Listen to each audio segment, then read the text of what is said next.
L'information n'était connue du grand public que 72 heures après l'attaque perpétrée par le présumé rebelle ADF et alliés contre la population civile sans défense. Les faits se sont déroulés en secteur de Bapere, situé au nord-ouest du territoire de Lubero, au nord Kivu.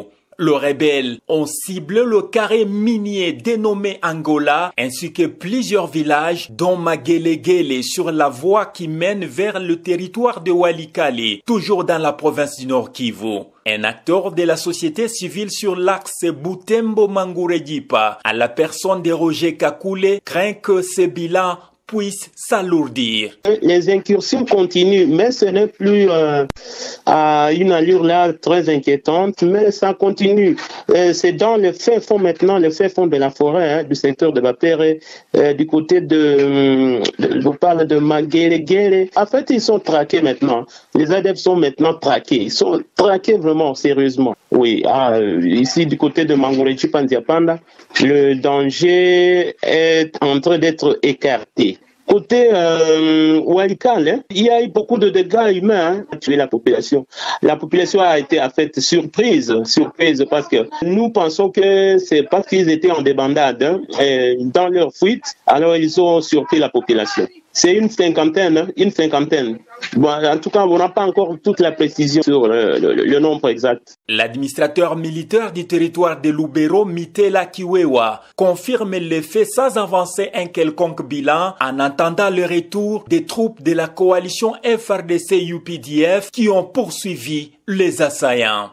Papa, cette histoire-là, il y a vraiment une confusion totale. Il y a une confusion, il y a plusieurs versions. Aussi longtemps que là-bas, il n'y a pas de connexion, il n'y a pas de réseau, personne ne peut nous dire quelque chose de réel là-dedans. On parle de 30 et quelques morts. Comme moi, je n'ai pas la précision. Et cette confusion-là, vous croyez que je peux me donner aux médias pour dire quelque chose que après, si on doit vérifier, qui n'est pas légal? On parle de foi d'un groupe non autrement identifié, on parle des terroristes EDF. Alors, avec cette confusion-là, il y a des gens qui sont tombés dans l'eau, tout ça, donc on n'a pas vraiment une information réelle. Je ne sais pas si vous avez déjà été à Mangurejipa ou dans le secteur de Bapere. C'est vraiment une grande forêt. Des fois, pour arriver dans un coin là-bas, il faut faire des jours et des jours. Donc, on n'a pas encore cette information réelle. Je ne saurais pas vous donner réellement la situation réelle qui s'était passée là-bas. Donc, c'est vraiment un peu confus. Alors, je suis en train d'attendre si peut-être que la coalition UPDF et Forces armées devrait en principe être déjà sur place. Peut-être à leur retour, on aura quand même une certaine explication par rapport à ça.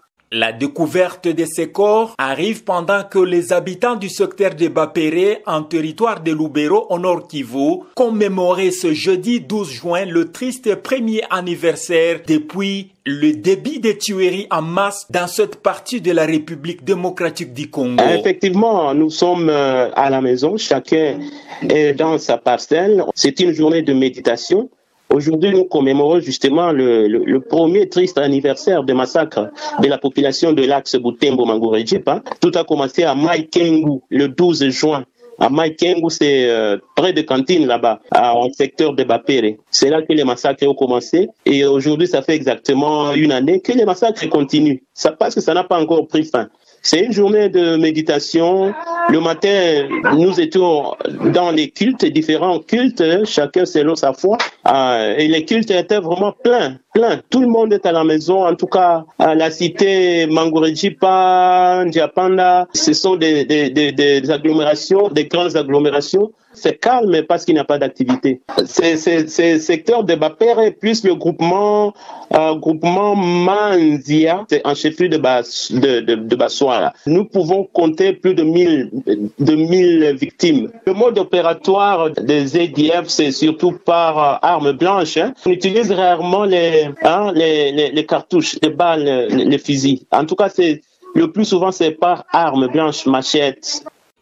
À part le pertes énormes en vies humaines, plusieurs agglomérations du secteur de Bapere s'est vidé de ses habitants, qui se sont déplacés vers la ville de Beni et Butembo et environ, ainsi que les territoires de Mambasa dans la province voisine de l'Ituri, craignant pour leur sécurité. À titre de rappel, le 12 juin, lorsque le rebelle présumé ADF et alliés avait attaqué pour la première fois ce secteur de Bapere, ces jours-là, Une quarantaine de civils avaient été massacrés cruellement au moyen des armées blanches. Et depuis le début de ces tueries qui avaient commencé par la localité de Maïkengo, la population du secteur de Bapéré n'a jamais bénéficié d'une quelconque assistance humanitaire de la part du gouvernement congolais, moins encore des humanitaires dans la région. Dès lors, la situation humanitaire est jugée catastrophique par les acteurs sociopolitiques dans la région.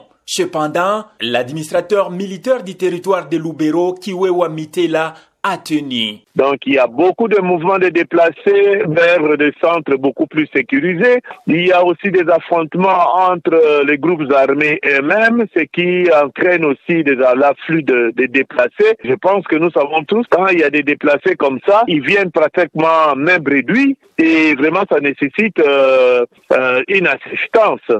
C'est ça un peu le problème. Maintenant, l'humanitaire aussi hésite un peu de fréquenter le secteur suite à toutes ces histoires d'insécurité. Mais maintenant, c'est au détriment des déplacés de guerre. C'est ça un peu le problème qui est là. Ils ont besoin pratiquement de tous les domaines, dans tous les secteurs, vraiment, ils en ont vraiment besoin.